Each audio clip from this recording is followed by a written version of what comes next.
purpose about sa welcome po to JFBC. Welcome lang po natin ang mga newcomers, si Danny Ramirez. And si Sir Ronnie Argenos is here. Welcome po! It's nice to see you. It's just the second Sunday of 2025. And God, Happy New Year po. May mga hangover pa ng New Year celebration. Welcome home. Thank you po for joining us today sa JFBC. We will now be proceeding to our church news and announcements. This week, we had our week 6 of the YG. Ayan, yan po ang mga pictures ng nung Friday, no? Marami-rami din po ang umattend ng YG. And last Friday, ang ating speaker was Kuya Dave. Yan. Ang ganda ng kanyang naging topic ng Friday, no? It's about your career path. And yes, yung isusurrender mo yung life mo sa Lord.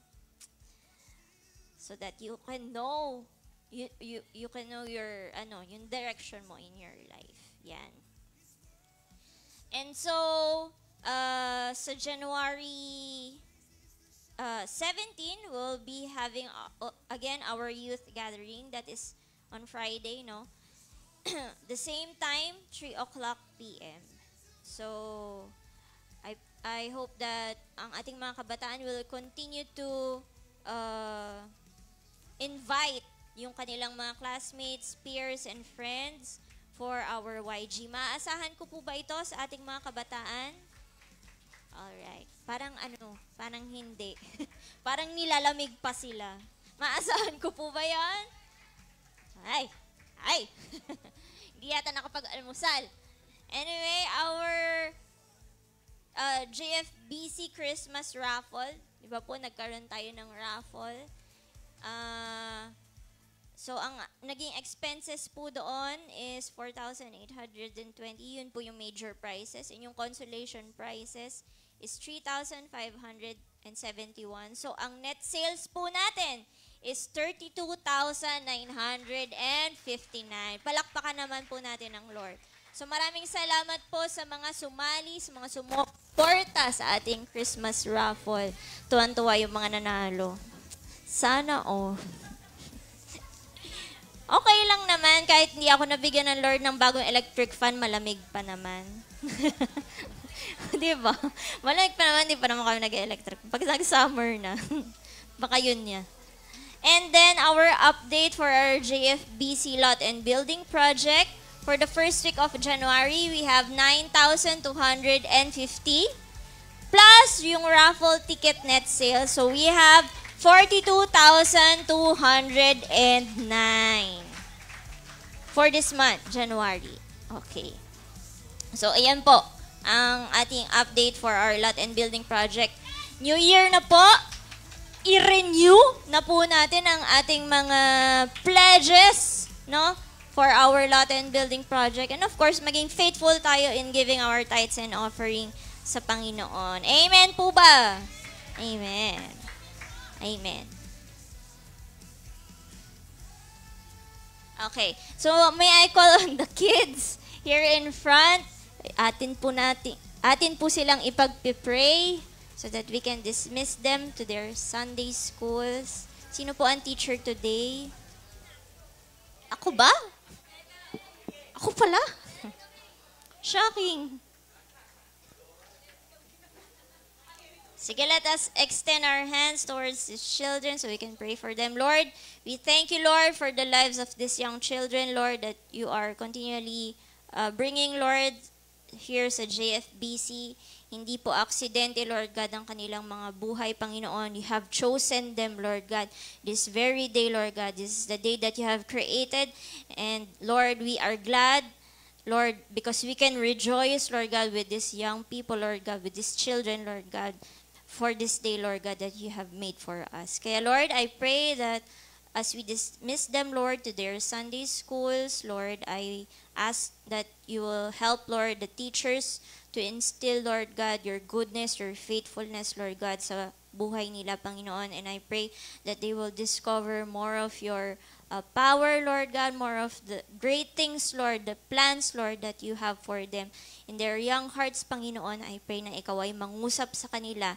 And Lord, I pray na sa mga lessons, Lord God, that they will be tackling, Lord God, today, Lord, ma-instill, Lord, sa puso nila that one day, Lord God, they will become Samuel's, Lord, David's, Lord, and Elijah's, Lord God, for their generation. We declare, Lord God, these things, Lord God, into their lives, Lord God. And we thank you, Lord God, for their for their parents, Lord God, na sinasamahan, Lord God, sila, Lord God, for their Sunday schools. We thank you and we give you praise. In Jesus' name we pray. Amen and amen. Yan, lagot kayo kay Ma'am Eka. No running daw. So now po, I hope that you're excited for today's message. Kanina may spoiler na ako. So now, may I call on our pastor, Pastor Michael, to give us the message of the Lord this morning. Welcome po natin siya.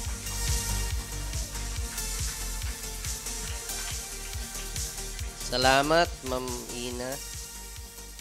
Okay. Feeling ko lang parang walang gustong tumabi sa amin kanina. Naliligo po kami araw-araw. Okay, isa pong mapagpalang araw sa bawat isa sa atin. Mahirap ang natanda eh. Mahirap ang natanda, maraming nararamdaman.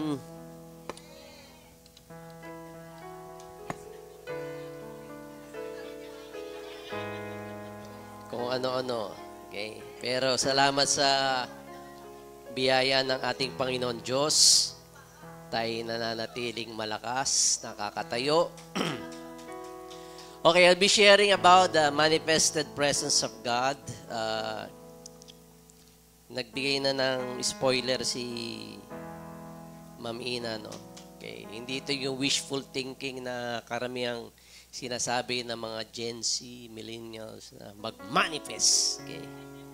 So I want you to stand as we read the word of the Lord in Exodus 17, verse 5 to 7. Okay, 3 verses, 3 oras nating tatalakayin.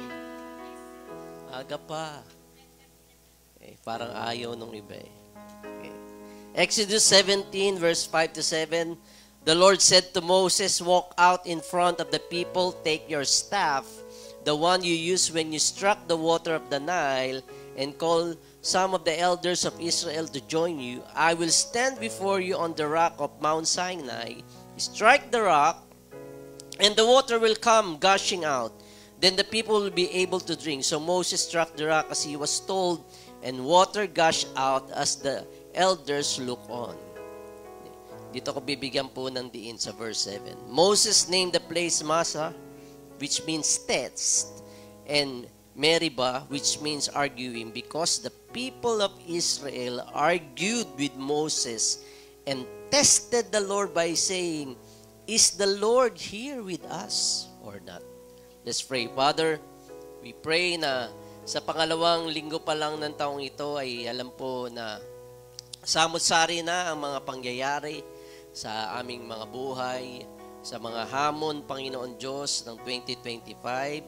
Ngunit, Panginoon, na patuloy kaming narito upang magbigay papuri sa iyo, magpasalamat sa iyo sa buhay na iyong pinagkakalob sa amin. At nawa, Panginoon, na patuloy pong mai-align ang aming kaisipan sa iyong kagustuhan sa aming mga buhay so that we would be able to walk, Lord, with you, Lord, in the very righteous way, O God, Lord. At kami po ay nagpupuri, nagpapasalamat sa pangalan ni Jesus. Makakaupo na po kayo. Okay.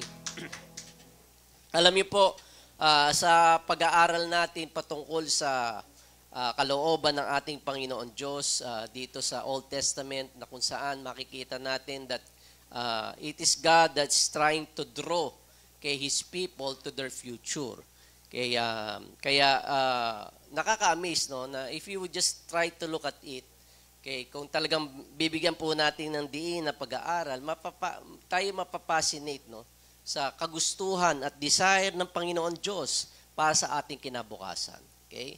Kaya nga 2025, 2 linggo pa lang ang nakakaraan. Hindi ba kayo fascinated sa what God has in store for you this year? Okay? Hindi ba tayo nagkakaroon ng expectant heart ng mga magaganda at mabubuting bagay na nilalaan ng Panginoon Diyos sa atin? Alam niyo po mga kapatid, His desires for us are greater than our desire for ourselves.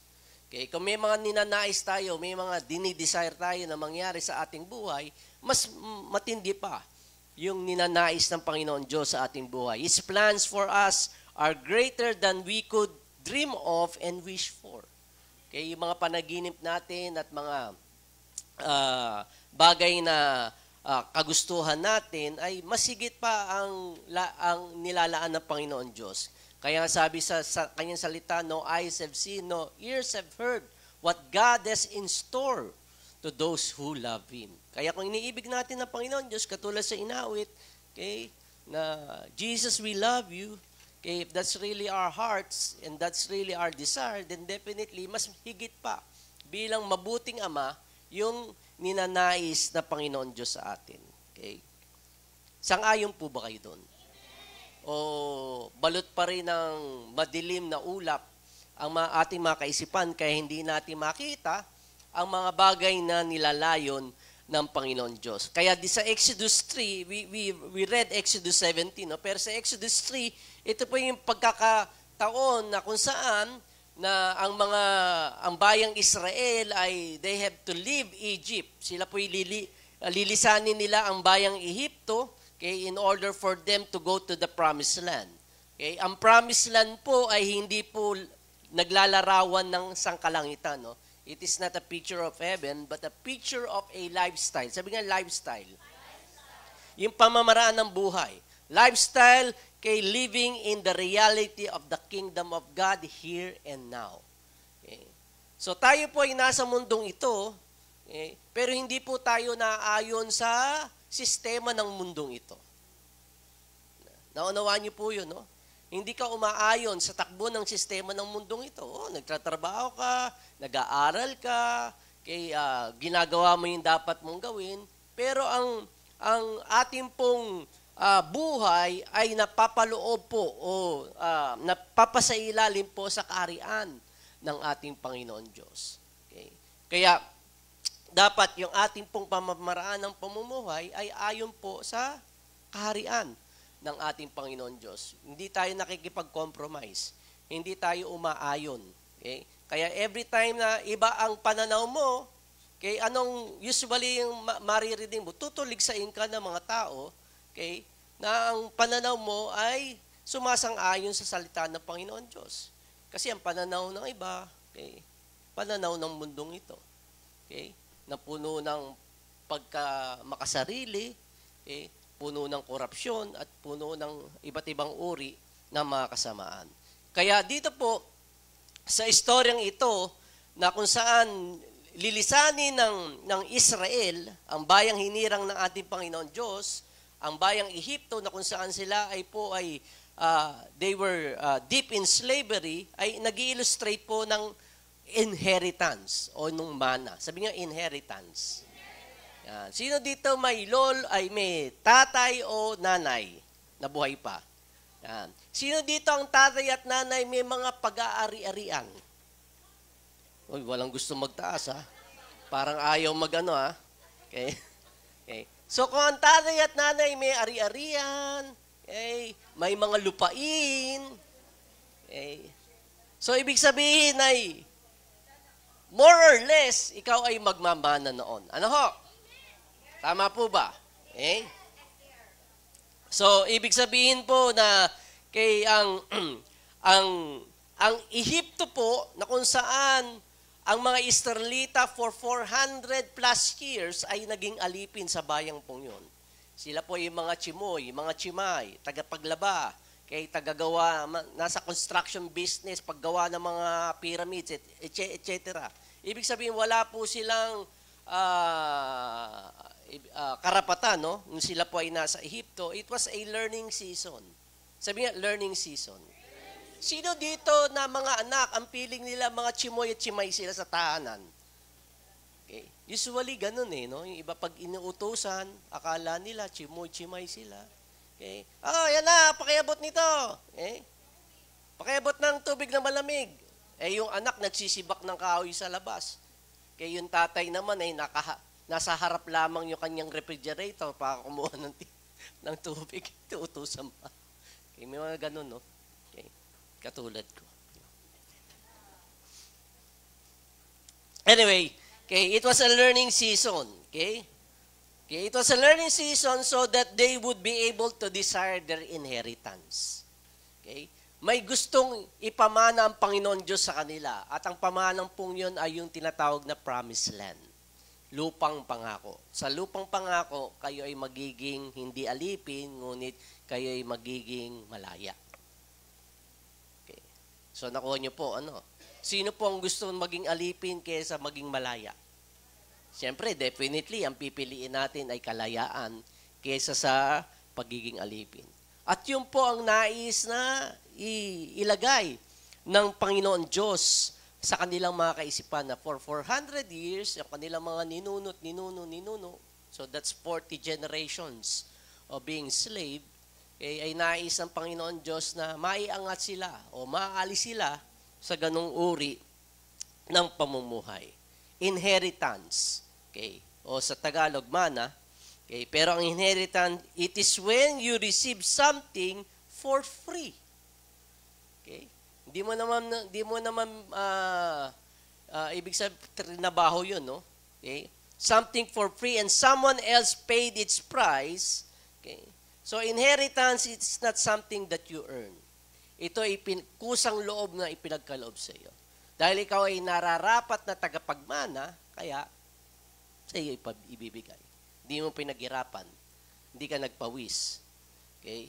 So, ang mga ninuno mo, ang mga magulang mo, ay nagpundar na ito para may ipagkaloob sa iyo. At ganun po ang puso ng ating Diyos Ama. Okay? If you would just try to hear yung tibok ng Diyos Ama, yun ang kanyang ninanais na marinig mo. Okay? Nanais kong magmana ka ng mga bagay na naayon sa aking kagustuhan. Okay? At ang meron pong tinatawag na qualification of inheritance. Okay? The qualification of inheritance is that He measures us to see how much He can trust us so that He could see how much He could entrust to us, and that is all determined by our trust in Him. Naintindihan niyo po? Okay. Ako nga, hindi ko naintindihan. Okay. So, ibig lang pong sabihin, tinitingnan ng Panginoon Diyos kung paano ka magiging katiwa-tiwala. Ano po? Okay?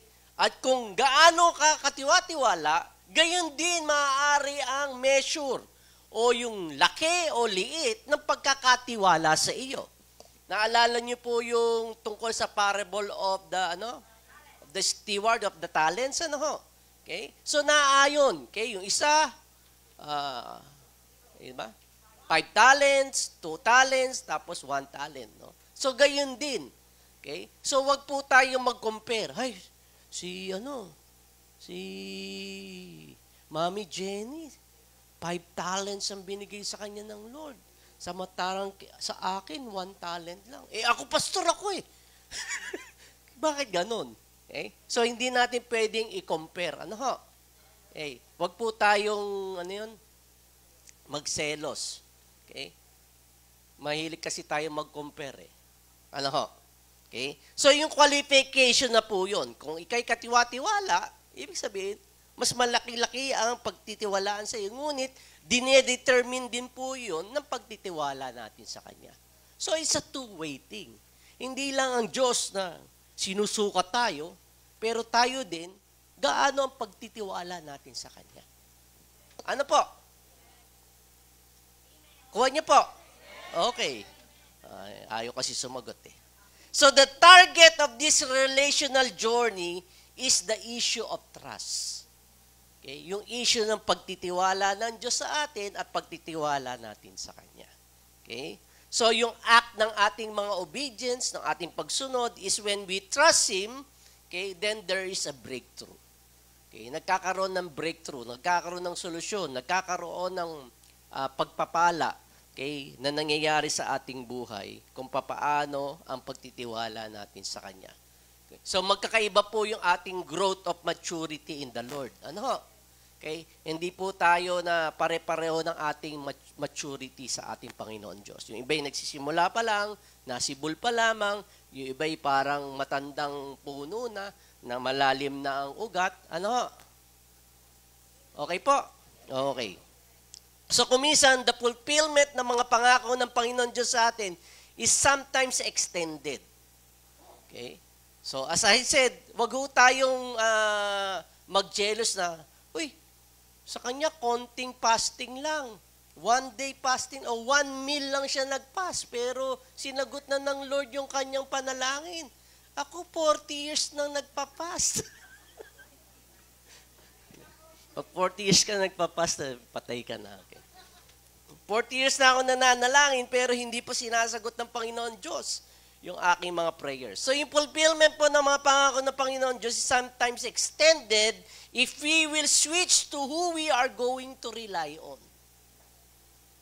Kasi sa journey, kung minsan, nawawala yung ating pag-rely ng ating pagtitiwala sa ating Panginoon Diyos. Ano po? Okay. So who are we going to trust in?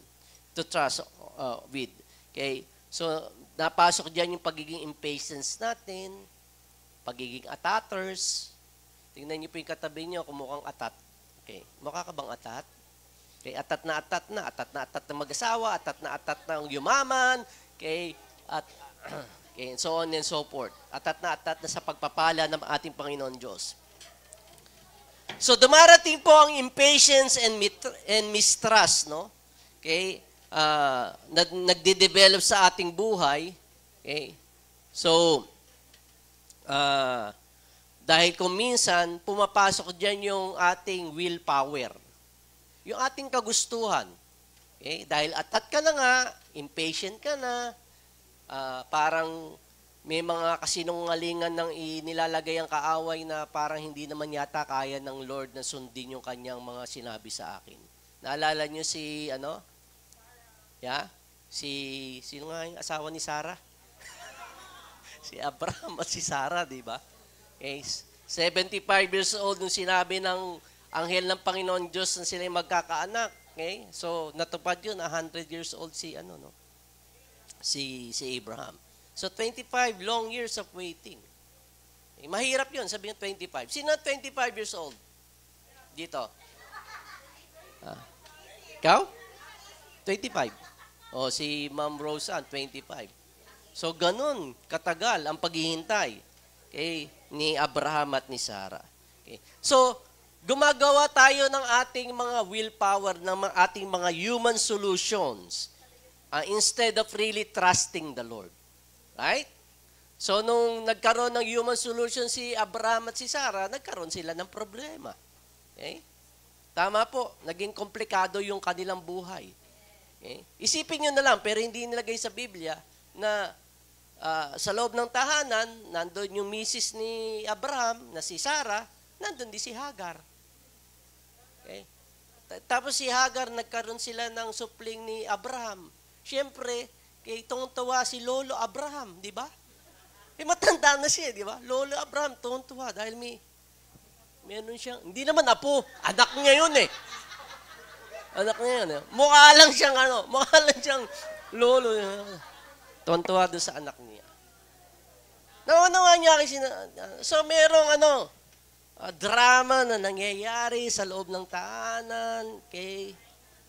Lalo na kay Sarah, bisit na bisit. Bakit ko ba sinabi na kasi akong nagsabi na sipingan niya si Hagar tutuloy di ba? Komplikado na. Okay. Sino ditong mga misis na gusto kong ganun sa buhay? Wala. Walang nagnanais. Okay. Baka lang may gusto ho. Okay. So, impatience and mistrust. Okay? So, this entire relational journey is to measure and see what we could carry responsibly. Okay? yung pagiging responsable natin sa pangako ng Panginoon Diyos. Dapat ini-steward natin yon. Okay? Dapat po ay binabantayan natin sa pananalangin at patuloy na pagtiwala sa ating Panginoon Diyos. Kaya ating pong tatandaan na ang Israel, nung sila po ay nasa bayan ng Ehipto, alipin, they were unformed nation. Okay? Hindi pa nila alam kung paano maging nasyon. Kasi nga, they were under the ruler of Pharaoh. Wala namang nagli-lead sa kanila eh. So, unformed nation sila, no? Okay? They were slaves sa Egypt, badly treated. Okay? And the time na sila ay i-release ni Pharaoh is when during the Passover. Okay? As I've said, the Passover ay yung kordero, yung dugo ng kordero na kinakailangang ipinta doon sa mga poste ng kanilang mga pintuan, okay, upang yung anghel ng kamatayan ay mag-pass over. Okay? Lumagpas para hindi sila mapuksa ng kamatayan. So ito po ay naglalarawan, okay, maging sa atin na kung saan tayo po ay pinapalaya ng ating Panginoon Diyos. Okay? Sa kamatayan ni Jesucristo bilang kordero ng Diyos na namatay, na nag-alis ng ating mga kasalanan, okay, ay hindi po tayo masadlak sa dusa ng judgment ng ating Panginoon Diyos, that we've been washed over by the blood of the Lamb. Hindi po ba kayo nagpapasalamat sa ginawa ng Panginoon Diyos para sa ating kalayaan at kapatawaran sa ating mga kasalanan? Okay. So, I believe that God is a God of pleasure and delight. Okay? And He delights in fulfilling His design and purpose to each one of us. Right? Bilang isang mga magulang, kung kayo magulang at pinag-aral mo anak mo, sinustentuhan mo sa pag-aaral at nakita mo na maganda na ang kanyang karera, maunlad na ang kanyang buhay, di ba? Isang katuwaan yun. You're a fulfilled parent. Tama po ba? Satisfy ka dahil hindi mo lang naman dinudumi yung pinag-aral mo sa iyong mga anak eh. Okay? Hirap at pagod po ang iyong ipinagkakalob sa mga bata. Ano po? Okay? Kaya pag sila ay nagkaroon ng magandang kinabukasan, okay, you're fulfilled. Okay? Gayon din ang Diyos Ama sa atin, no? Okay? Yung pleasure at delight na makita nila, okay, yung design ng Panginoon Diyos, okay, at layunin niya sa ating buhay ay napufulfill. Okay? At tayo binibigyan niya ng giftings and callings sa buhay natin. Kaya you can say that I'm alive in this season and I'm fulfilling it. It brings you satisfaction. Sa mga kabataan dito na maganda ang karera ng kanilang buhay, yun ang kanilang feeling. Satisfy sila, fulfill sila, okay, sa tinatahak nilang pamumuhay, okay, na makikita ito at mailalagay sa kanilang mga kaisipan na okay, mas matindi pa to sa $10 million na meron sila. Okay, you can buy anything, okay, and everything with that, okay, pero it is not going to buy your deep personal satisfaction sa buhay na alam mo, ito ang pinapagawa sa iyo ng Panginoon Diyos. Klarong-klaro, okay, na ito ay pinapagawa sa iyo ng ating Panginoon Diyos. Tama po ba? Kaya kayo po ba satisfy sa inyong ginagawa sa inyong buhay ngayon? Kung hindi po kayo satisfy, ay patuloy niyo pong siyasatin at hanapin ang kalooban ng Panginoon Diyos sa buhay po natin. Okay. So, okay, yung manifested presence ng ating Panginoon Diyos is very dominated, okay, in the middle ng kanilang journey sa Promised Land. Ano po? Okay. Paano po nag-manifest o paano po ipinakita ng Panginoon Diyos sa mga Israelita yung kanyang presensya? Yes. The pillar of cloud by day and the pillar of fire by night. Okay? Kita ba yun ng mga Israelita? Okay? Tangible yun, no? Visible yun na nakikita nila, nakasama nila ang Panginoon Diyos sa pamamagitan ng haliging apoy sa gabi dahil masyadong malamig. Okay? sa disyerto. At haliging ulap sa umaga dahil sobrang init naman sa maghapon sa disyerto. So yung proteksyon ng Panginoon Diyos, yung presensya ng ating Panginoon Diyos, they can vividly see it continually 24/7. Sabi nga, 24/7. Pumikit man sila sandali, matulog man sila sandali, at pagmulat ng kanilang mga mata, kita pa rin nila yung visible na presensya ng ating Panginoon Diyos. Kaya ang tanong, bakit hindi na lang nagpapakita ang Panginoon Diyos? Diba? Ba't hindi na lang ipakita ng Panginoon Diyos yung kanilang mga muka? Bakit kinakailangan takpan ng Panginoon Diyos sa pillar ng cloud at pillar ng fire? Ang kanyang muka. Alam niyo ang sagot? Bukod sa mamamatay, ayaw naman ng Lord na sila'y mamatay. No? Pero ang reason kung bakit tinatago ng Diyos ang kanyang muka is because the nation of Israel was very idolatrous. The nation of Israel will create an image of what they saw.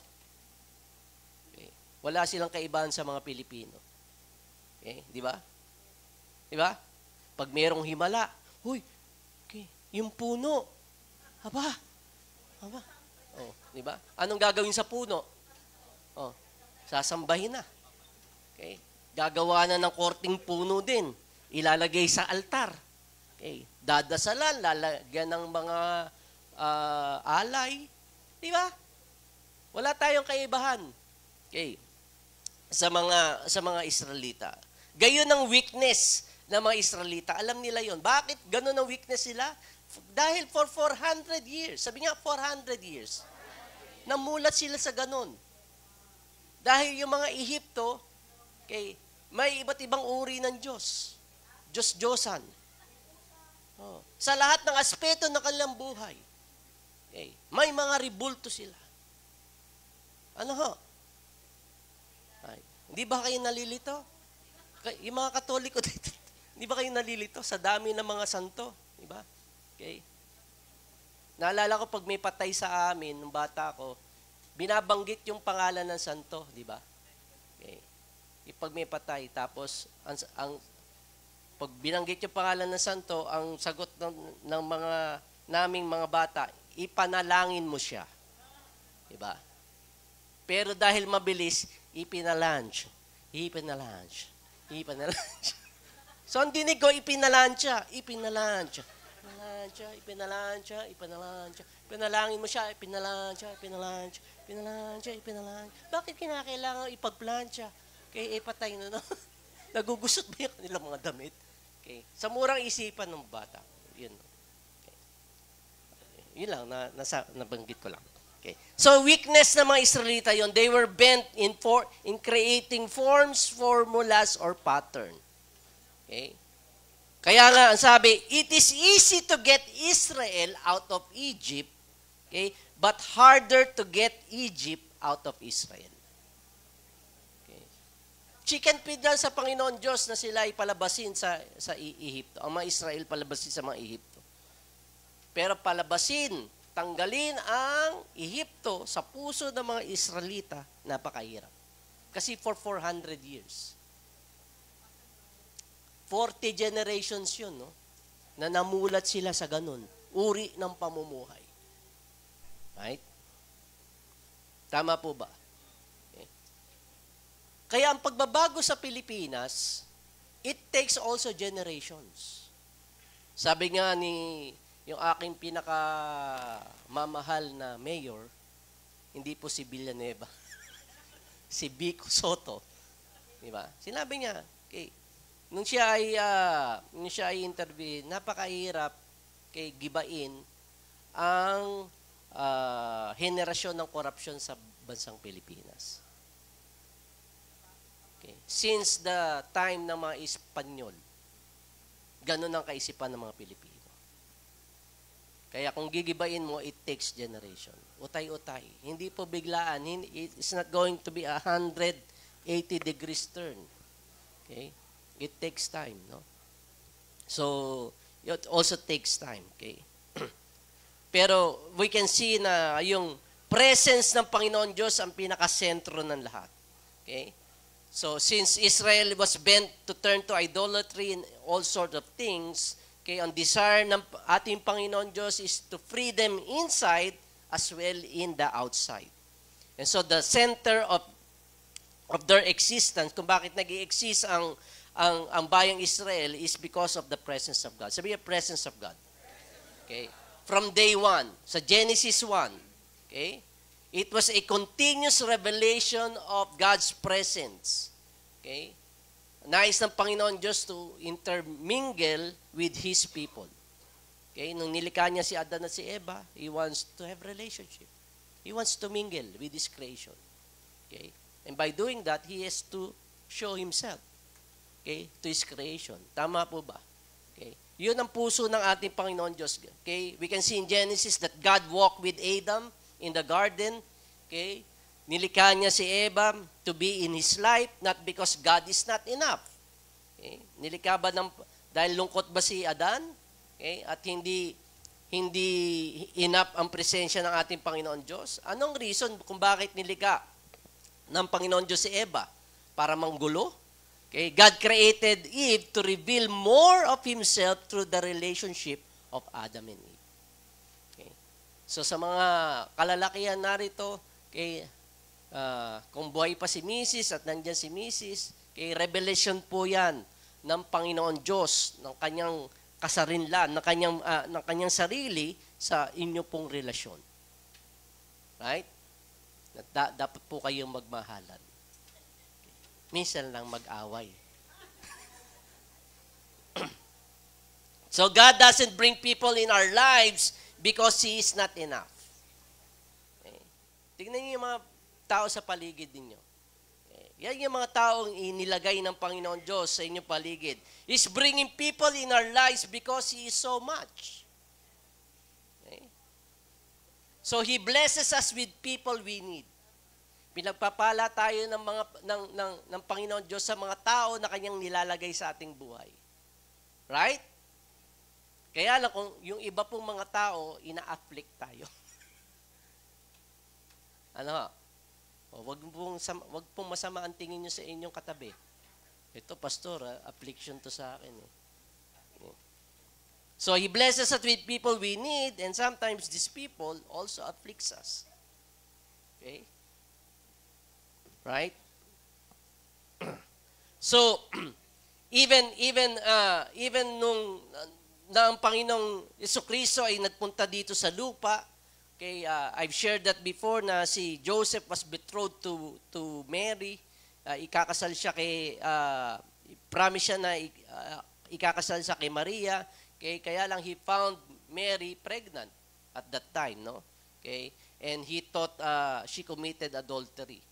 Kala ni Joseph, nakipagsumiping siya sa ibang lalaki, no?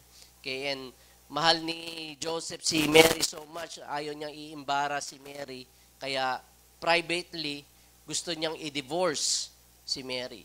Okay? So, betrothed pa lang siya, pero doon sa kultura nung panahon yon, pag ikay betrothed, okay, as good as kasal ka na. Okay? Yung consummation lamang ng wedding, hindi pa nagagawa, no? Pero as good as you're married. So, gusto na niyang i-divorce si Mary privately. And yet, the angel of God showed to Joseph and sinabi, this child is from the Spirit of God. Don't be afraid to take her as your wife. Okay? And so, the son will be called Emmanuel. Ano ibig po sabihin ng Emmanuel? Prudencio. Ay, hindi. Yan, brada. Hindi nakikinig, oh. Emmanuel, God with us. Okay? So from the beginning, it is the presence of God with or among His people. Nais ng Panginoon Diyos makipagrelasyon, makipag-intermingle, okay, na Kanyang presensya sa bawat isa sa atin, sa bawat Kanyang nilikha. Okay? Jesus dwelt among us so that His Spirit could dwell within us. Okay? That's really the purpose, okay, why Jesus came. He became the Lamb of God and paid the ultimate price, okay, ultimate sacrifice on the cross of Calvary. Okay, why? So that we can be qualified, okay, our body, okay, to be the Holy Spirit temple. Yun ang reason. Okay? Hindi tayo qualify na ang Espiritu ng Panginoon Diyos ay tumaan sa atin. Sa Old Testament times, hindi tumitira ang banal na Espiritu ng Panginoon Diyos. Nag-ina-anoint lang sila. Okay? It never resides permanently in a person's life in the Old Testament times. Okay? Pero because of the ultimate sacrifice of Jesus on the cross of Calvary, qualify tayo na maging templo ng banal na Espiritu ng ating Panginoon Diyos. At kinakailangan pong idikdik yun sa inyong mga kaisipan, sa ating mga utak, because to live unconscious of that is to live inferior to our design and purpose. Okay. Kung di mo napagtatanto yun, namumuhay ka na mababa sa standard na kung saan nais ng Panginoon Diyos, ikaw ay mamuhay dito sa ibabaw ng lupa. Ano po? Okay. Kaya if you know, okay, that the Holy Spirit, the presence of God resides on you, okay, dwells on you, then definitely, ibig sabihin, you can live above the difficult circumstances that you have in your life. Pero kung hindi mo napagtatanto yun, nagpapasailalim ka sa mga mahirap na mga senaryo sa iyong buhay.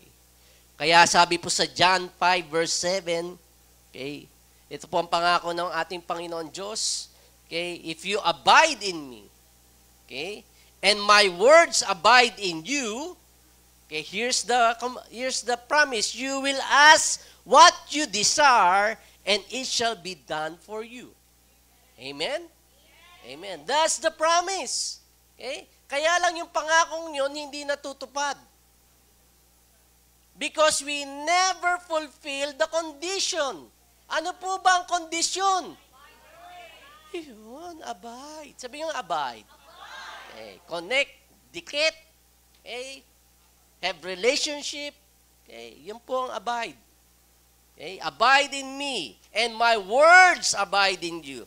The outcome of this is that you will have an impact in this world history. Magkakaroon tayo ng impact, okay, sa ating paligid. Okay? But the way you get there is abiding in Christ or living in the felt realization of the presence of God. Okay? Na laging ididikdik mo sa iyong kaisipan, pagbangon mo pa lang sa umaga, kasama ko ang Panginoon. Hindi ko man siya nakikita, maaaring hindi ko siya nararamdaman, pero kasama ko ang Panginoon. Okay. Kaya pagkasama mo ang Panginoon Diyos, gagawa ka ba ng mga kabalastugan? Kung minsan. Diba? Kaya lang, you have to really have that conscious thought, okay, that the presence of God resides on you. So Jesus Himself lives in us, okay, through the Holy Spirit. Okay? So He lives in us through the Holy Spirit so that we would be able, He is going to enable us, empowers us, convicts us, direct us, and correct us. So pag may ginawa kang kabalastugan, you can go back agad. Kasi kinukonvict eh. Uy, Kimberly, aba, bakit mo inalipusta ang mister mo? Kaya maghingi ng sorry. Okay. Michael. So to live unconscious of the one who has completely given himself to you and to me is to anchor our souls into the inferiority so to such a degree that robs us of our potential. See, picture. Itattoo sa noo. Yan. Para every time na haharap ka sa salamin, oo nga.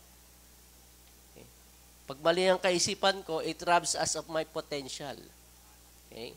I should anchor myself to the one who completely gives Himself to me. Okay?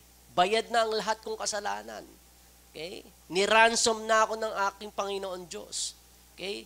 Malinis ako sa mata ng Panginoon Diyos. Hindi ko kinakailangan makinig sa sinasabi ng demonyo. Okay? Because the Holy Spirit resides on me. Amen ba? O, tayo tumayo na. Hindi. Introduction pa lang yun, no? Grabe talaga. Oh. Sabi ko sa inyo, 3 hours eh. Sino na nangiinip? Okay. Walang gusto. Ayaw niya pang umuwi? Ayaw niya pa? More what? More offering? Offering tayo ulit. Nag-offering na ba? Hindi ba? Exodus 16, okay? Verse 2 to 3. Dito nagsimula na yung problema. Okay? Sa Exodus 16. Bago doon sa Exodus 17, no? Exodus 16. Okay? 2 chapters. Exodus 16, Israel complained a lot. Sabi yung complain.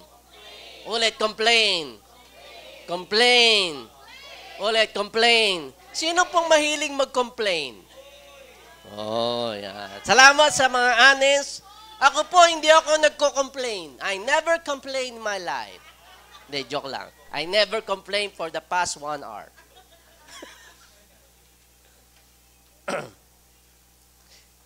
So, complain is the root cause for the affliction of the heart. Yan ang root cause sa Tagalog. Ugat. Okay, ng affliction ng ating mga puso. Physically, emotionally, okay, diyan nagsisimula. Afflicted ang ating mga puso. Sa verse 2, then the whole congregation of the children of Israel complained against Moses and Aaron in the wilderness. Okay? So the bucket stops at what? At whom? Kanino? Kanino sila nagreklamo? Kay Moses at kay Aaron. Why? Because they were the leaders. Right? Kaya yung mga complain ninyo, maaabot sa tenga ko. Okay? Complain against Moses and Aaron in the wilderness, and the children of Israel said to them, "Oh, that we have died by the hand of the Lord in the land of Egypt." Sana namatay na lang kami sa Egypto. Okay? When we sat by the pots of meat, okay, and when we ate bread to the full. Okay? For you have brought us out into this wilderness to kill this whole assembly with hunger. Gutom kami, Moses. Dito sa wilderness, walang makain. Wala. Buti na lamang sa Ehipto. Sana doon na lang kami namatay. Anong description? We sat by the pots of meat, kaldero, karne. Okay. And we ate bread to the full. At nag-uumapaw na bakery. Okay. Alright? So, ano nangyari? Okay? Because complaining distorts memory. Okay? Nagkaka-amnesia sila dahil sa kanilang pagrereklamo. Okay? Nakakalimutan nila, gusto na daw nilang bumalik sa Ehipto, nakakalimutan nila, ano ba sila sa Ehipto? Sila po'y alipin. Aliping sa gigilid, sa gigitna, sa kaduluduluhan, namamahay, okay. Whatever kind of alipin, they were all slaves. Okay? Kaya kung babasahin niyo po yung kanilang nakaraan, wala pong description of pots of meat. May sinabi ba? Nung sila'y namumuhay sa Ehipto, kalderong karne. Meron po kayo na baka meron. Wala lang, nakalimutan lang ng Diyos o ni Moses. Nakalderong karne ang kanilang kinakain sa Ehipto. O kaya, breads to the full. Okay. Namimigay ng tinapay habang nagbubuhat sila ng mga adobeng bato. Tinapay. O baka yung mga adobeng bato turn into bread. Wala pong description na ganun. And that's why complaining distorts their memory. Ano po? Pag tayo po nagko-complain, nagkakaroon tayo ng amnesia, nalilimutan na natin lahat. Okay, lahat ng mga mahirap natin pinagdaanan dahil yung kasalukuyang pinagdaraanan natin mahirap. Mahirap na nga yung pinagdaanan mo, yung kasalukuyang pinagdadaanan mo mahirap, kaya distorted ang memory mo. Okay? Yung kanilang pinagdaanan, they were only torments, trials, humiliation, embarrassment. Bakit ganon? So that the enemy will diminish God's intentions over their lives. Okay. Nais ng Panginoon Diyos na makita mo ang kaawa-awa mong sitwasyon. Okay. Yung problema mo sa iyong buhay. Bakit? Para hindi mo makita yung ninanais ng Panginoon Diyos na plano niya sa iyong buhay. 40 generations of being slaves, they all forgot about it. Okay. Ang tanong, legitimate ba yung kanilang needs? Sagot? Opo, dahil sila po'y gutom. Okay. Sino po ditong gutom na umattend ng church? Okay. Yan. Kaya po mayroong bread. May pa bread si Ma'am Zoila, may pa kape. Oh. Reklamo pa rin, di ba? Gutom pa rin. So, legitimate yung kanilang needs. Okay? But their complaint perverts the perception of their actual life experiences. Di ba? Distort yung kanilang, sinasabi mong pots of meat, saka bread to the full. Wala namang ganun. Walang ganong pangyayari nung kayo'y nasa Ehipto. Siraulo ka. Eh, kung ganun si Moses, siraulo, wala tayong ganun. Loko kayo Kaya ito yung follow-up ko sa aking message last Sunday. No? Yung una is, there's going to be impressive surprises for 2025. And secondly, guard yourself with negative things. Okay? Because Proverbs says that life and death is created in the power of the tongue. Life and death is in the power of the tongue. Okay? So oftentimes, tayo mga mananampalataya, we create our own calamities by our decrees and confessions. Pinapahamak natin ang ating mga sarili sa pamamagitan ng ating mga sinasabi, sa ating mga reklamo. Right? Masakit mang isipin, pero ganun po. Kasi may tendency talaga tayo na pag may bagay na hindi tamang nangyayari, reklamo. Okay. Isumbong mo kay tulpo. Isumbong mo kay pastor. Right? So life and death is in the power of the tongue. Okay? We're created in the image of God. Okay? Tayo nilikha ayon sa wangis ng ating Panginoon Diyos. Kung ang Diyos, okay, spoke the word and then it become. Okay? So when we join our voice with what He is saying, listen here, then the circumstances in our lives adjust to our decrees. That's powerful, right? Because life and death is in the power of the tongue.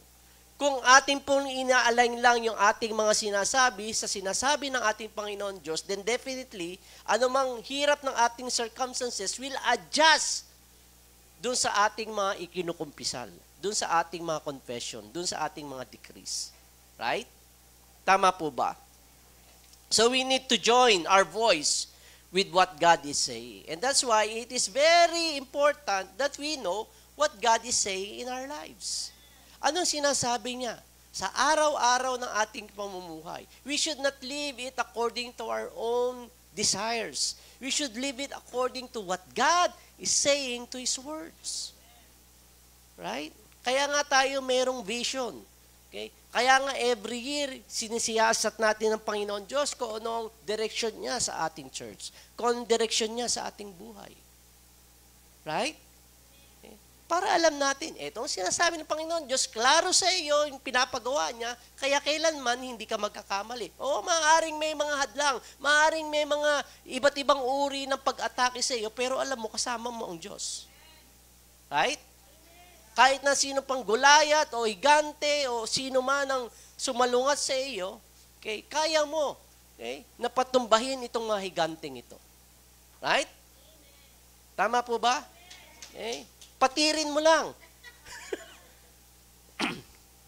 So let's join our voices with what God is saying. Okay? Kaya lamang, ang lagi natin sinasabi, I'm gonna complain because I'm going to take the responsibility for my need. Okay? And what's your need? What's the needs of, ano yung need ng mga Israelita? Food. Because they are That's a legitimate need, no? They were hungry. Okay? I'm going to take the responsibility for my need and I'm going to voice it out in complaining. You voice it out in complaining because you don't trust the Lord. And that's why it's always the issue of trust. Ba't ka nagko-complain? Hindi mo ba alam that God is in control? Oh. Bakit ka magko-complain if you know that He is the one who is in control? Naunawaan po natin. Okay. So you don't put your wholehearted trust upon the Lord. Sinasabi mo is either unwilling or unable to take care of my needs. Yun ang pinapamukha natin sa ating Panginoon Diyos. Okay? O maaring naiinis ka sa mga tao sa iyong paligid dahil sila'y hadlang sa ninanais ng Panginoon Diyos sa iyong buhay. Right? Right? Sino sa inyong naiinis sa mga tao sa inyong paligid? Lipat kayo ng upuan. Sino? Ba, walang gustong lumipat ng upuan. Ibig sabihin, hindi ka naiinis ha. Okay? That's good. So, complaining reveals a lordship issue. Hindi lamang yung pagtitiwala natin sa Panginoon, pero yung lordship, yung pagka-Diyos, yung pagiging Panginoon ni Jesus sa ating buhay. Right? So, in Exodus 16, verse 4 to 5, itong sagot ng Lord. Okay. Alam naman niya legitimate yung needs eh. Gutom sila. Right? Ito sa verse 4. Then the Lord said to Moses, Behold, I will rain bread. Sabi nga, rain bread. Ulit, rain bread. Imagine that, rain bread. Pumapatak ng mga tinapay. Diba? Right? Pumapatak ng mga tinapay. Right? Rain bread from heaven for you, and the people should go out and gather Satan quota every day that I may test them. Sabi nga, test them. Whether they will walk in my law or not, and it shall be on the 6th day that they shall prepare what they bring in. And it shall be twice as much as they gather daily. So on the 6th day, 2 beses. Okay? Dahil on the 7th day, bawal magpulot at saka walang bread na magre-rain. Why? Sabbath day, no? Okay. Kinakailangan magpahinga. So rain down bread from heaven. Okay? So if you try to imagine it, that speaks about abundance. Sabi abundance. Okay. Umuulan ng pagpapala. Uulan ng pagpapala. Okay. Sino dito gustong ulanin ng pagpapala? Kita mo, pag ganyan, nakataas kayo ng kamay. Pag tinatanong kayo ng honest question, ayaw nyo magtaas. Ganyan talaga tayo eh. Okay? Rain down from heaven. Okay? Speaks about abundance. Pero sinabi ng Lord, okay, I'm going to rain down bread from heaven to test them. To test you. Okay? So it is about the test, to test them in abundance. Okay? So meron palang testing din sa kasaganahan. Hindi lang sa lacking, pero maging sa kasaganahan. Okay? Kaya kuminsan, we all want that kind of, kind of raining down of abundance. Okay? So sinabi ng Lord, they have to take as much as they needed for the day. Yung sakto lang, yung tama lang, yung mabubusog kayo. Yung mabubusog kayo hanggang ngala-ngala. Okay? Yung hindi yung kay sige pa rin nagkandasusuka na. Sino ditong kumakain minsan nagkandasusuka na? Hindi naman. Hindi po. Erase. So, ang tanong, yung lahat ba sa kanila take as much as they needed? O meron sa kanilang talagang sugapa? Meron? Meron. Meron sa kanilang sugapa, Okay? Na talagang, okay? Dahil abundance Umuulan. Umuulan ng bread. Okay? Saan ka man, sino po dito na naulan na pero naiiwasan niya? Yung tumatagilid lang, hindi na papatakan, no? Uy. Oh. Yeah. Hindi mo maiwasan yung abundance na yun. Okay? Some take more than enough for the next day. Right? Why? Because some feared that God won't be able to provide the following day. Yung mga ganid. Diba? Okay. Yung kumikita na, gusto pa na under the table. Ang laki na sweldo mo sa pagiging politiko. Gusto mo, gimme, gimme, gimme. Right? Walang satisfaction. Yun ang kaisipan ng karamihan sa atin. Right? May sweldo na sa trabaho, okay? Pero naabutan pa ng envelope. Okay. Envelope. Para saan to? Okay. Merry Christmas. Happy New Year. Okay. February pa lang. Para saan to, sir? Happy Valentine's. Pag March, para saan to, sir? Huwag na maraming tanong.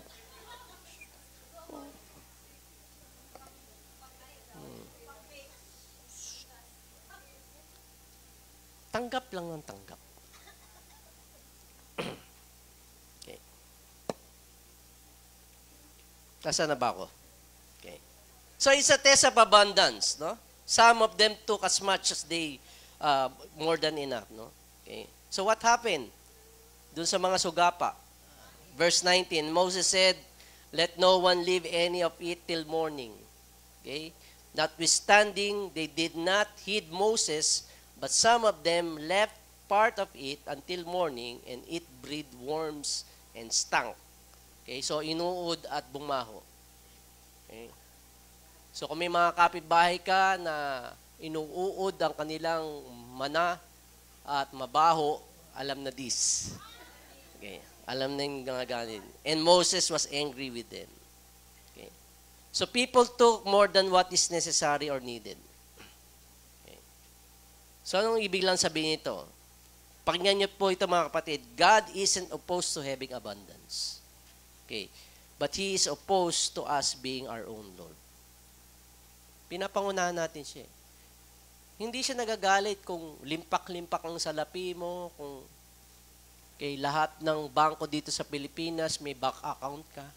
Hindi nagagalit ang Panginoon Diyos doon. Okay. Nagagalit ang Panginoon Diyos doon kung ikaw ay nagiging Panginoon mismo ng iyong buhay. Hindi mo alam yung purpose ng Lord kung bakit ka pinagpapala. Okay? Okay. So you're being Lord of your life. The need to provide for myself beyond what God has required of me is an expression of fear. Sunggab ka ng sunggab eh. Why? Okay. Well, maaaring sinasabi natin para bukas. Kung sakaling magkasakit, kung sakaling mga ilangan, kung sakaling may emergency, tama lang naman po na may iniipon kayo. Okay. Hindi po masama. God is not opposed of having abundance. Opposed lang siya, okay, kung ikaw ay nagiging Panginoon na ng iyong sarili. Okay? The need to provide for myself beyond what God is required of us is an expression of fear. Because anxiety shuts down our capacity to hear from Him and recognize Him. So, nangyayari, kabig ka ng kabig, wala ka nang naririnig sa Panginoon.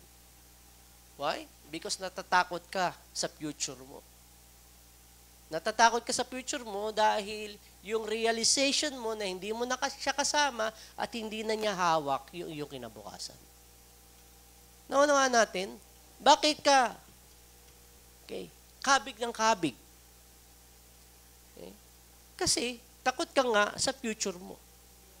As I've said, hindi po masama na kayo'y mag-ipon. Tama lamang po yun. Kung meron kayong negosyong i-invest, invest nyo po. Wala pong masama doon. Wala din sinasabi ang salita ng Panginoon Diyos na masama doon. Kaya lang, kung ang realization mo, kaya mo ginagawa lahat ng ito, dahil takot ka sa future mo. Takot ka, okay, na ang Panginoon Diyos hindi magpro-provide. Okay. Takot ka na hindi mo kasama ang Panginoon Diyos. Takot ka na God will not be in control of the future of your life. Right? Doon po, okay, nagkakaroon ng problema. Anxiety is manifested, okay, in the lives of the Israelites through complaining. Natakot sila, Okay? And so they started to complain. Okay?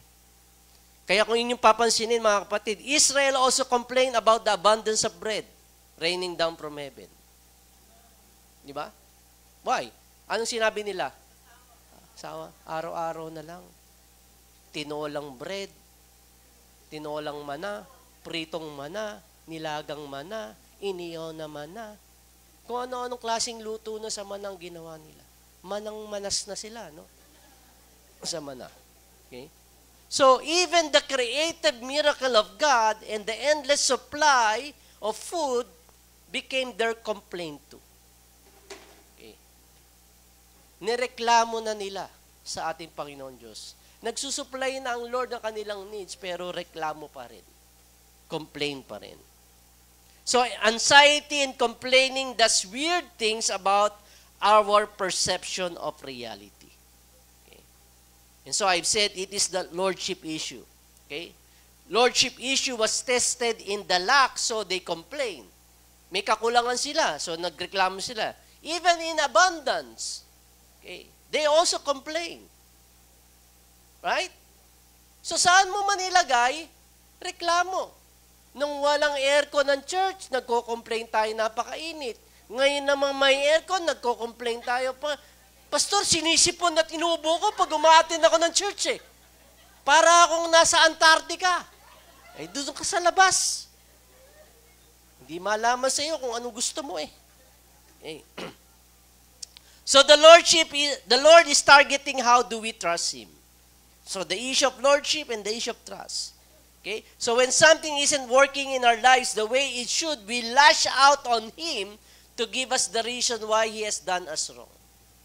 So kinakagalit natin yun. When things doesn't fall on, okay, to the right places according to what we want to, nagagalit tayo sa Kanya. Okay, na-upset tayo na hindi tinutupad ng Panginoon Diyos yung mga bagay na iniisip natin na dapat niyang gawin. Okay? O kaya, okay, at sa pamamagitan nito, okay, ultimately, we are violating someone who is in charge about the situation in our lives. Okay. So, kanino sila nagre-reklamo? Kay Moses at Aaron. Pero sino talagang tinutumbok nila? Ang Panginoon eh. Sino bang may plano para sila umalis? It is the Lord. It is the plan of God for them to get out of Egypt and go to the promised land. Okay? God wants you to be able to go for you to reach the full destination and the full potentials in your life. Okay? So nais ko lamang pong balansin, no? Okay, I'm not saying that we should ignore problems in our life. Kasi hindi may problema sa buhay. Huwag natin i-ignore yun. Yun sinasabi ko. Okay? Huwag lang kayong mag-complain. Yes, we have such problems in our lives. Kaliwat kanan. Okay? Marami tayong problema. Totoo po yun. Hindi dapat natin ignore yun. Okay? Kaya lang complaining is not the part of redemptive solution. Wala po ito sa toolbox ng ating Panginoon Diyos. Na pag ikay may problema, mag-complain ka. Okay? Dapat sa JFBC, merong complaint center, no? Okay, yung may mag-absorb lang ng complaint. Okay. Mamaya, sulat kayo dyan, di ba? Okay. Nanggugulat si pastor sa kanyang preaching. Malamig sa church. Okay. Naninira si pastor sa preaching niya. Pinipersonal. Anyway. So, so, as I've said, I'm not saying problems should be ignored. Okay? Huwag lang mag-complain. Complaining does not bring healing. It never brings healing. You can provoke someone, you can motivate somebody, but you cannot heal someone by complaining. Hindi ito ang solusyon. Okay? Hindi tayo makakagaling sa pamamagitan ng pagrereklamo. Kaya dito sa ating binasa sa Exodus 17, Verse 2-3, therefore the people contented with Moses and said, give us water that we may drink. O ngayon naman, okay, natapos na ang problema sa pagkain, okay, tubig naman. Legitimate ba yung kanilang needs? Oh, legitimate. Alam naman ng Lord. Eh. Okay. Tubig naman. So Moses said to them, why do you contend with me? Why do you tempt the Lord? Look at that, no? Why do you contend with me and why do you tempt the Lord? Yun ang ginamit ni Moses. Okay, why do you tempt the Lord? And the people thirsted there for water, and the people complained against Moses and said, why is it you have brought us out of Egypt to kill us and our children and our livestock with thirst? Diba? Same ano din, no? Okay? Same narrative din yung kanila sinasabi niya. Pindilan mo ko dito para mamatay lang sa okay, buti pa sa Egypt. Diba? Ganun tayo, di ba? Redundant sa ating pagreklamo. Ano? Tama po ba? Okay. Kaya yung nakikinig sa atin pagrereklamo, nabibingi na. Paulit-ulit ka na lang. Para kang sirang plaka. Okay? So it is a continuous contention with people. Continuous contention and complaining about the people, okay, is actually tempting the Lord. Okay. Yun sinabi. They contend with Moses, and Moses said, why do you tempt the Lord? Yung continuous, sabihin continuous. Yun, patuloy, no?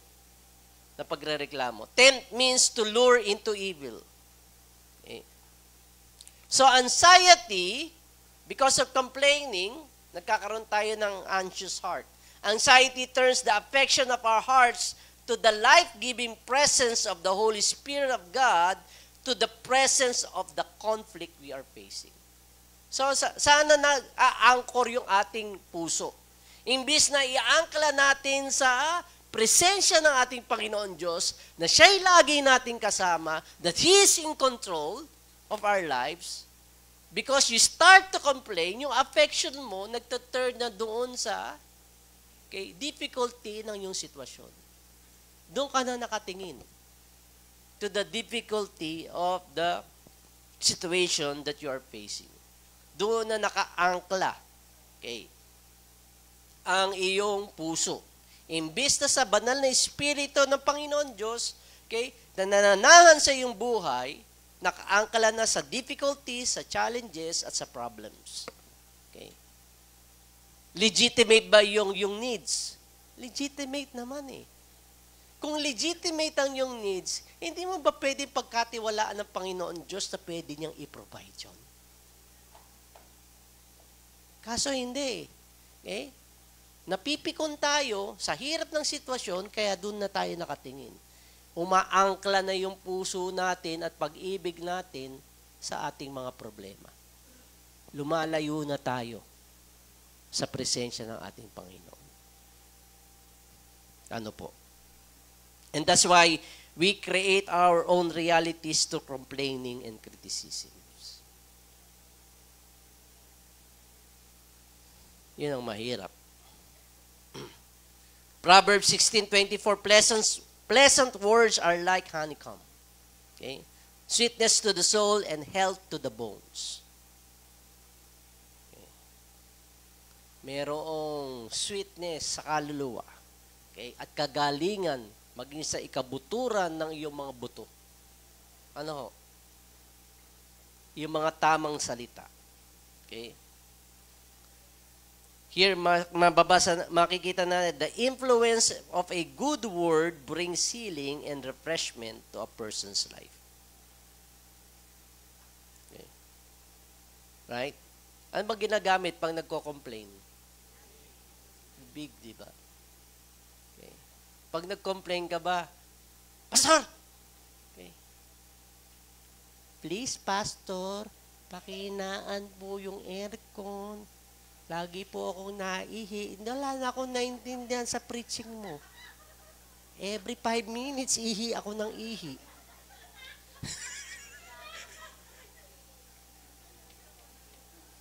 Yeah. So the influence of good words brings healing and refreshment to a person's life. Imbis na mabagsik at harsh words ang gamitin, good word mo. Diba? Kunyari, kapatid mo, hindi nag-toothbrush. Sabi mo ba, bad breath ka naman. Sabi mo, Jonas. Jonas, kanina. Okay. Para hindi nila marinig, kalika dito. love you, Brad, kaya lang. Toothbrush ka, personal hygiene, Brad, ha? Diba? Hindi yung pupuntahan mo. Look, Dave, alam mo yan ka? Natitiis nyo? hindi po bad breath si Jonas. Example lang. Example. Minsan lang. Kasi ayaw nyo umalis dyan, kaya lagi kayo. Pero si Dave, hindi ko naman napapansin. Kayo lang dalawa. Bakit? Love you, Brad. Alam mo yung love ko kayo. Mag-toothbrush, ha? Okay. Ephesians 4:29, ito pang sabi sa New Testament, let no corrupt word proceed out of your mouth, but what is good for necessary edification, that it may impart grace, okay, to the hearers. So your words could impart grace to the hearers kung tama yung ating mga pananalita. Okay? And so complaining towards people has the potential of damaging their awareness of who God made them to be. Okay?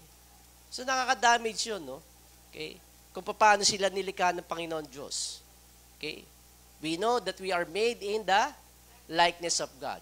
Okay? So in the likeness of God, God speaks and it becomes. Right? So it causes them to question whether or not God actually called them, forgave them, and healed them. Complaints and problems may be real and legitimate. It's just that complaining never fixes them. It never fixes. Okay? Gaano man ka-legitimate yung ating mga problema, ating mga needs, ang pagko-complain never fixes it. So ito po yung yung pinaka-key verse natin sa verse 7. Matatapos na po. Okay, wag na pong mainit, wag na pong mag-complain, please. Okay. Sa verse 7, so he called the name of that place Massa and Meribah because of the contention of the children of Israel, the continuous complaining. And because they tempted the Lord, saying, so ito yung conclusion ng mga Israelita. Ano ang kanilang conclusion? Ano ang kanilang sinasabi? Is the Lord among us or not? Okay? Look at that. Okay? As a challenge po. Okay, mga kapatid. Okay? Ang mga Israelita has fallen into so deep. Okay? Lumalim na yung pagkabagsak ng mga Israelita during the time that they are walking in a journey to the promised land. Okay? Yung awareness nila of the visible and obvious presence of God. Paano naging obvious yung presence ng Lord? Through the pillar of fire by night and the pillar of cloud by day. Obvious naman eh. Pero bakit mo sasabihin, is the Lord there? Kasama ba namin ang Panginoon Diyos? Bakit ganun naging conclusion? Because complaining distorts their minds. They forgot about it. They forgot about the goodness, about the manifested presence of God in their lives. Ang puso ng Diyos Ama ay i-manifest niya. Okay? O ipakita niya ang kanyang sarili sa kanyang mga anak. Ipadama ng Diyos Ama, anak, kasama mo ko. Sa hirap at ginhawa, anumang sitwasyon ng iyong buhay, naroon ako eh. Kinakailangan mo lamang maging conscious ka doon. Kinakailangan mo lamang maging aware ka doon na kasama mo. Lalong-lalo na sa hirap, okay, na sitwasyon ng iyong buhay. Pero nangyayari, imbis na umangkla ka sa banal na Espiritu ng Panginoon Diyos that dwells in your body as the temple of God, umaangkla ka sa difficulties, sa challenges, sa problema na ating kinaharap. At ang ibig sabihin po noon, nawawala ang tiwala natin sa Kanya, okay? Nawawala ang pagiging Diyos ng Diyos sa ating buhay. Kaya mga kapatid, nasa damdamin ng Diyos Ama na lagi niyang ipadama at ipakita na siya'y kasama. na siya'y kasama natin. He wants to manifest His presence in our lives. Ang nagiging problema po kasi ay nagiging familiar na tayo sa presensya ng Panginoon Diyos. Do you think familiarity sets in among the Israelites? It sets in. Why? Because for 40 years, nakikita nila yung pillar of cloud. Nakikita nila yung pillar of fire. It becomes familiar na. Wala lang. Okay. Naib na. Sanay na. Di po ba? Hindi pinapahalagahan. Okay. Yung realization, kasama ko, Lord, kasama namin ng Lord. Nawala yung kahalagang yun. Nawala yung realidad na yun. Why? Because distorted na yung minds natin sa ating pagre-reclam. Yung bread from heaven that falls down every day, except Sunday, no? Except Sabbath day, it's familiar thing. Familiarity sets in. Na dumating yung time na dinispice nila yung provision ng Panginoon Diyos sa kanilang buhay.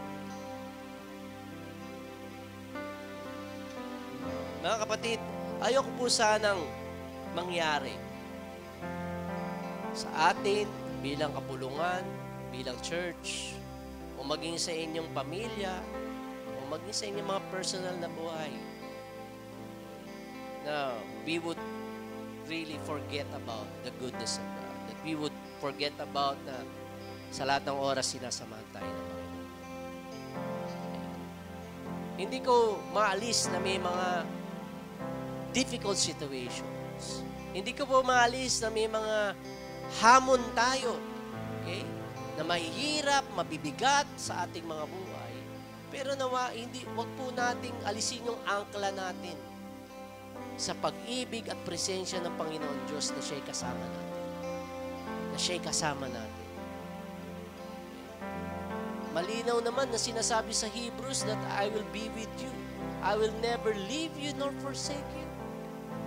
Okay? That's the promise of God.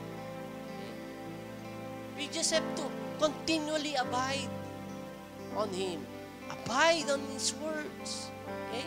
That we would align our confession to what God is saying regarding our situation. Okay? Huwag po tayong maging atat. Huwag po tayong mag-mistrust. Okay? O tanggalin yung ating pagtitiwala sa ating Panginoon. Let's continually be able to rely on the presence of God. Especially this 2025. Ano po? Tama po ba? Yung shinare ko last time about impressive surprises. Saan nagsimula yung impressive surprises ng Lord? Saan po nagsimula?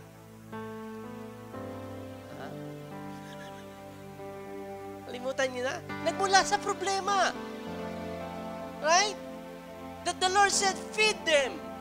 How can you feed 5,000 men, excluding children and women? Okay?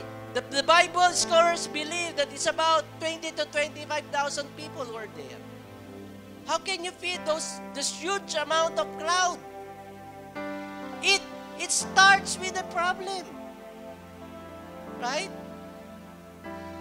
Tama po ba?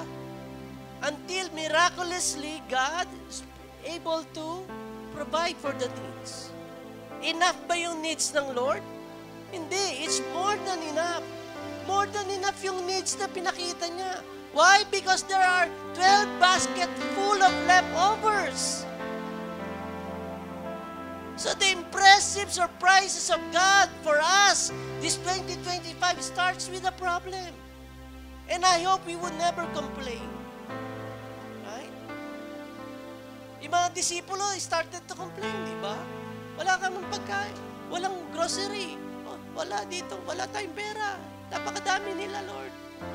Kakaunti lang yung 5 loaves of bread and 2 pieces of fish. Anong magagawa nun sa dami ng kakain? Same thing din. Mga kapatid, iangkla natin ating sarili sa realization na kasama natin ang Lord. At pag kayo po'y dumaan sa difficult situation in your life, may pangako siya. Kinakailangan nyo lamang po i-align yung sinasabi ng Lord according to your situation to His words. Abide in me and abide in my words. That's it. You have to connect yourself, have a relationship with God, okay?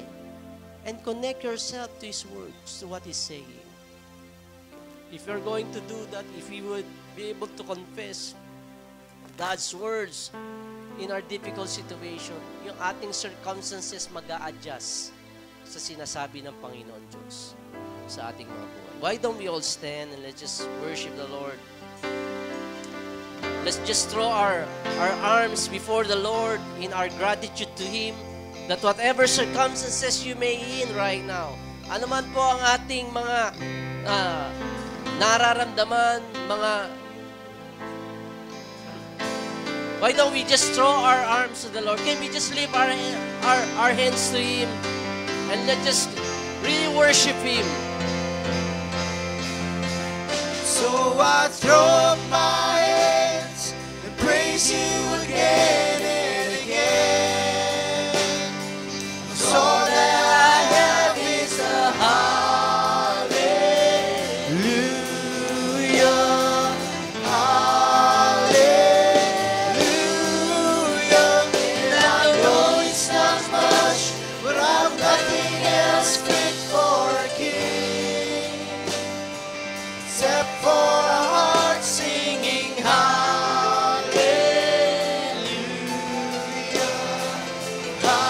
Sing it again. So I throw up my arms. hallelujah. So I throw up my hands and praise You again and again. It's all that I have is a hallelujah,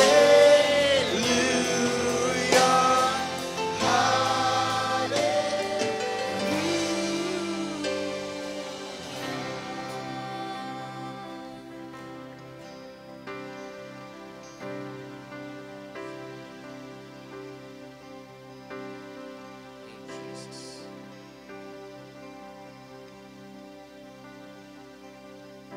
Hallelujah.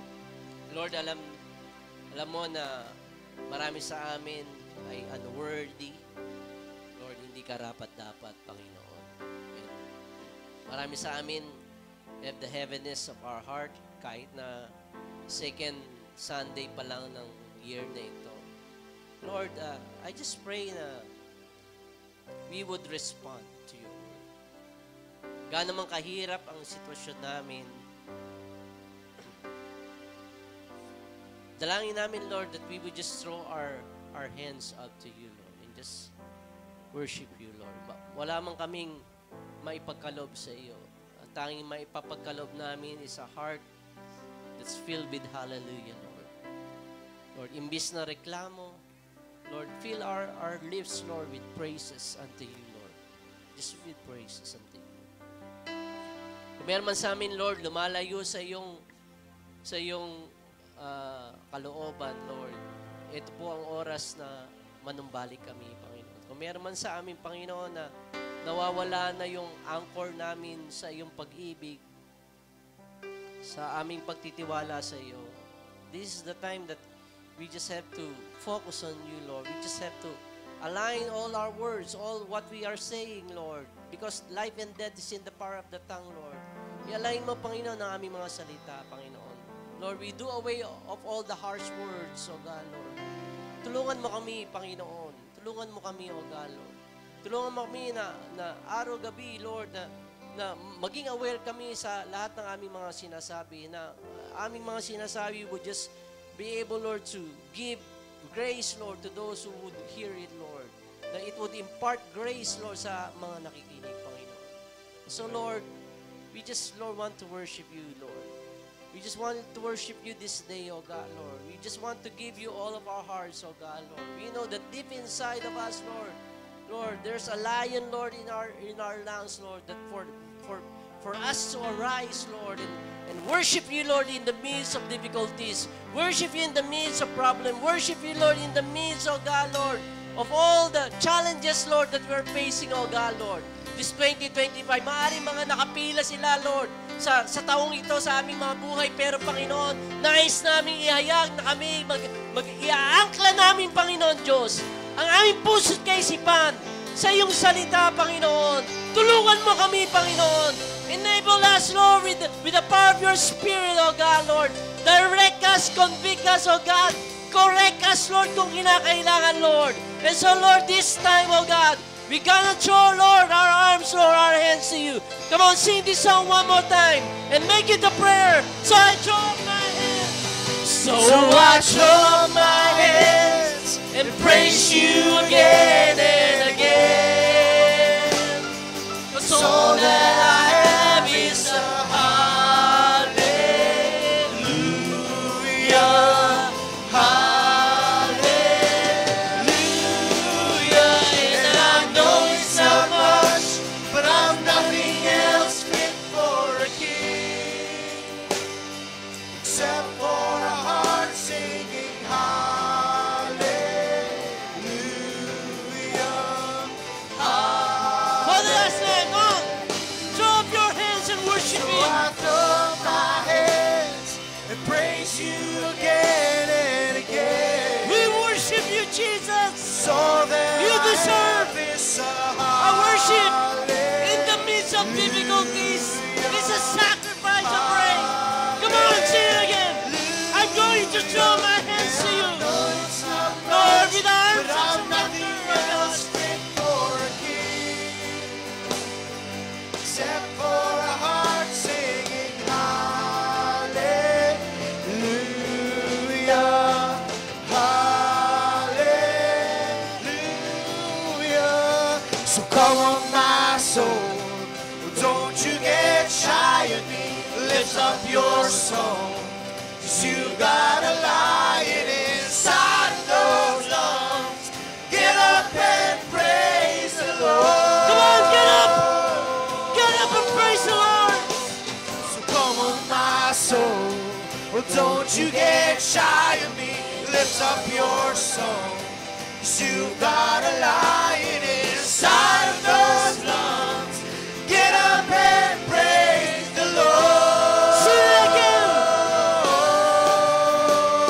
So come on, my soul, oh, don't you get shy of me. Lift up your song, 'cause you got a lion inside of those lungs. Get up and praise the Lord. One more time. Give all your best. So I call on my soul, don't you get shy of me. Lift up your song, 'cause you got a lion inside of those lungs. Get up and praise the Lord. So I throw up my hands and praise you again and again. All that I have is a hallelujah, hallelujah. And I know it's not much, but I've nothing else fit for a king, except for a heart singing hallelujah, hallelujah. Lord, praise you again and again. Come on, sing it with your voice. So that I have is a hallelujah. All that I have is a hallelujah. Hallelujah. And I know it's not much, but I've nothing else fit for a king, except for a heart singing hallelujah,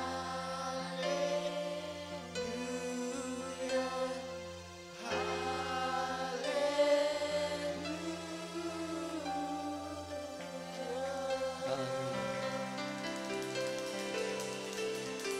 just pray. Let's just bow down our heads. Father, receive this simple hallelujah, Lord.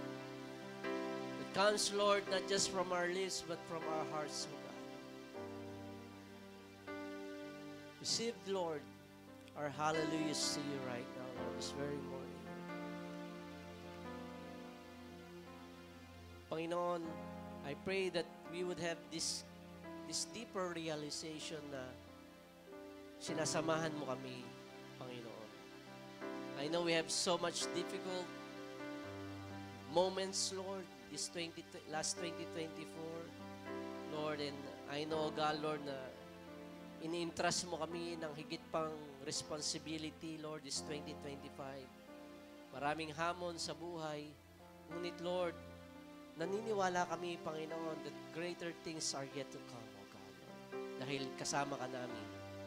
Kasama ka namin sa lahat ng battles, Lord. Kasama ka namin sa lahat ng hamon. Kasama ka namin sa lahat ng difficulties, O God, Lord. And so, I just ask, O God, Lord, that our, Lord,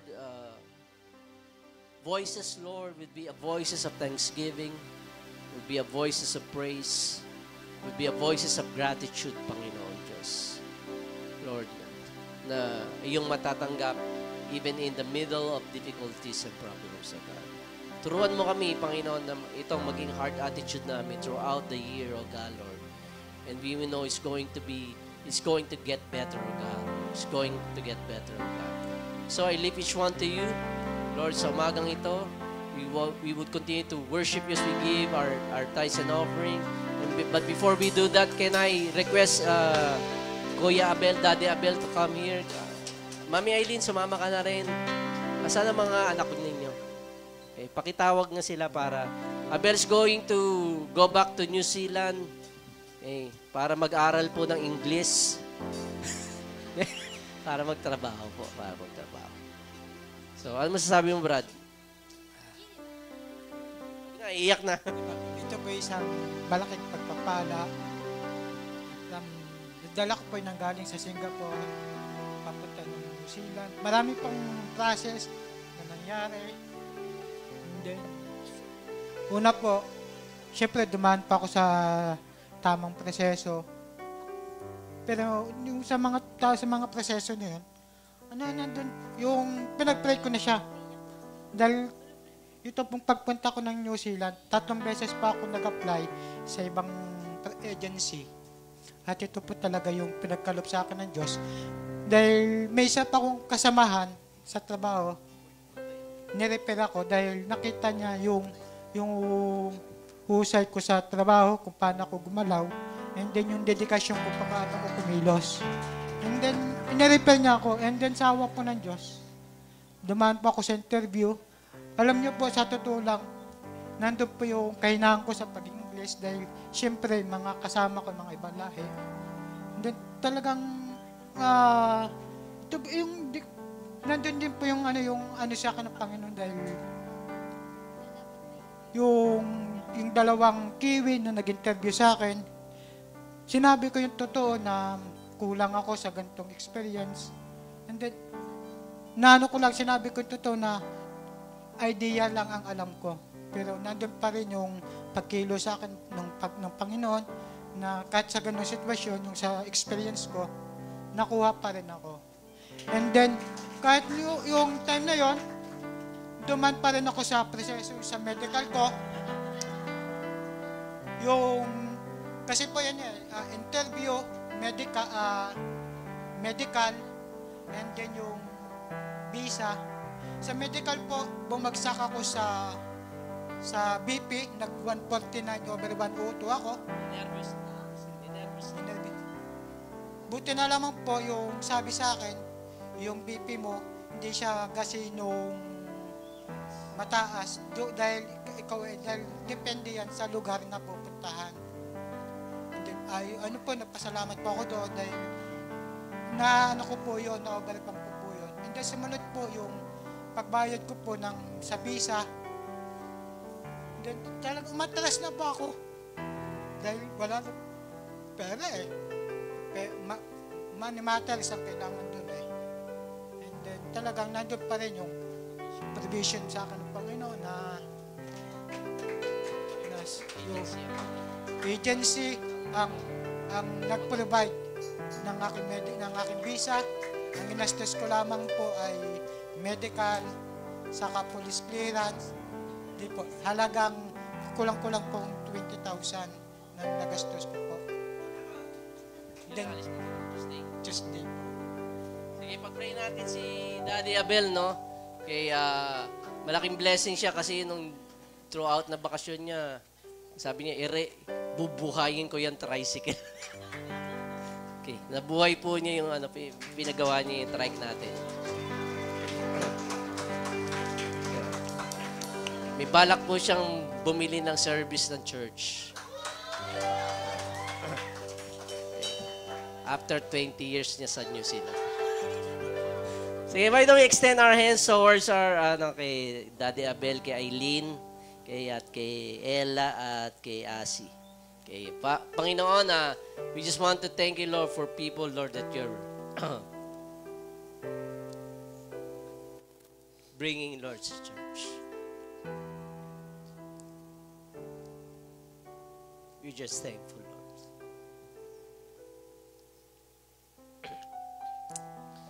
Lord, I pray na ang iyong pong presensya ay sumama kay Abel sa kanya pong biyahe this coming Tuesday. Lord, sa may iwan niyang pamilya kay Eileen, kay Asi at kay Ella. Lord, dalahin ko ang iyong proteksyon. Salamat, Panginoon, sa Lord, Lord, technology right now that they can be able to speak, Lord, freely, oh God, continuously, oh God, Lord, and I just pray that their connection, Lord, ay hindi maputol, Panginoon, but rather, Lord, even Abel is out, Lord, ay nandun pa rin yung fathering niya sa kanyang mga anak at pagiging asawa niya kay Eileen, not just in providing, but, Lord, being the priest, Lord, sa kanyang pamilya. Kaya we just ask, oh God, for your blessing to be upon them. Be with Abel, Lord, sa kanyang flight this coming Tuesday, and we give you praise. In this precious name, amen. Okay, God bless. Hindi pa pala. Okay, we're going to worship the Lord as we give our tithes and offering. Okay. I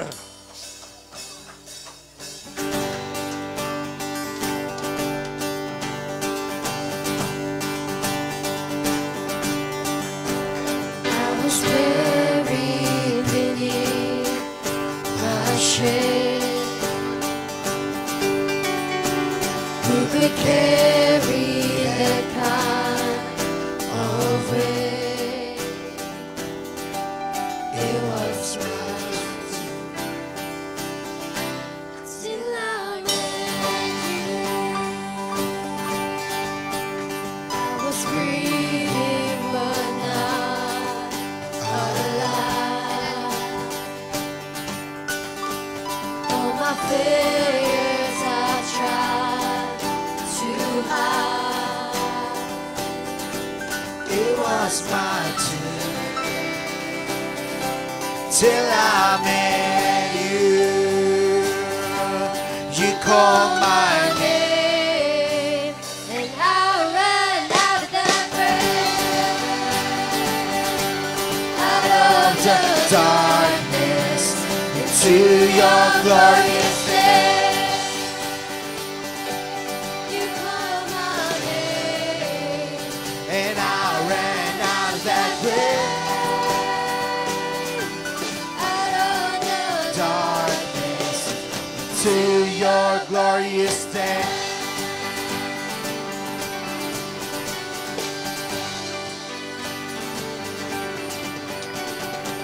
I needed rescue, my sin was heavy.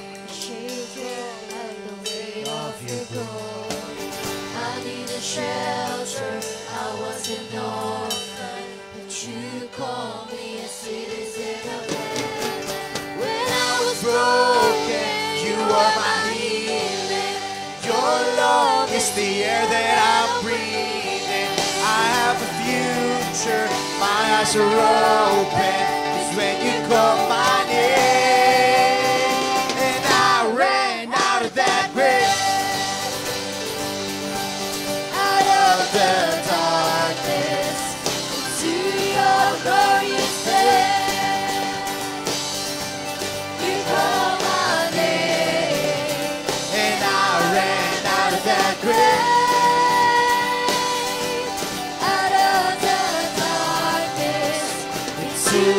a glorious day.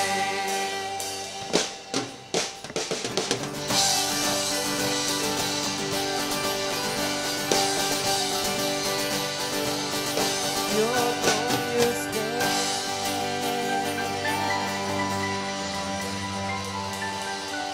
Thank you, Lord God, for Lord the tithes and offering, O Lord God, that the people has given, O Lord God, for you, O Lord God. This is for your glory, O Lord God, for the advancement of your kingdom, O Lord God. We just thank you, O Lord. We bless your name. In Jesus' name we pray. Everybody says amen.